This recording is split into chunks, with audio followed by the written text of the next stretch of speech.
ازاي اصلا احكم ان واحد عنده مشكله السمنه؟ يعني ازاي اتكلم ان اقول الراجل ده عنده سمنه، الراجل ده محتاج يخس؟ اقولها ازاي؟ يعني احكم ازاي ان ده محتاج يخس او يزيد او اي حاجه يعني؟ البادي ماس اندكس، بي ام اي. فاكرين زمان كانت بعض الناس تقول لك ايه؟ اللي طوله مش عارف 160 يبقى وزنه كام؟ 60. ف من الاخر يعني في علاقه ما بين الوزن والطول، صح؟ فالدبليو اتش او قالت لك بدل الكلام البلدي ده، طب ما تيجي نعمل حاجه نظيفه. فعملوا معادله اسمها البادي ماس اندكس، معدل كتله الجسم. دبليو اتش او اللي هي منظمه الصحه العالميه اخترعت معادله اسمها البي ام اي. بيقول لك معدل كتله الجسم يعني ايه؟ يعني هل لو وزعنا الوزن ده على الطول ده هيبقى مناسب ولا كتير ولا قليل؟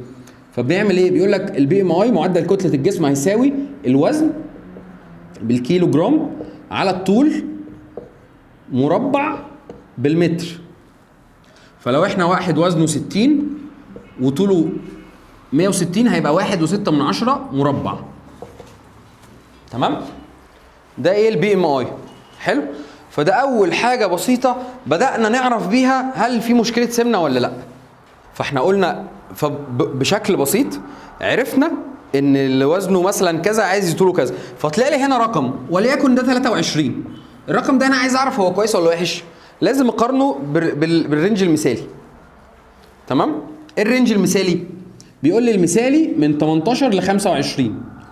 اقل من 18 يبقى ده عنده نحافه، اكتر من 25 يبقى ده عنده وزن زائد، اكتر من 30 ده عنده سمنه. حلو؟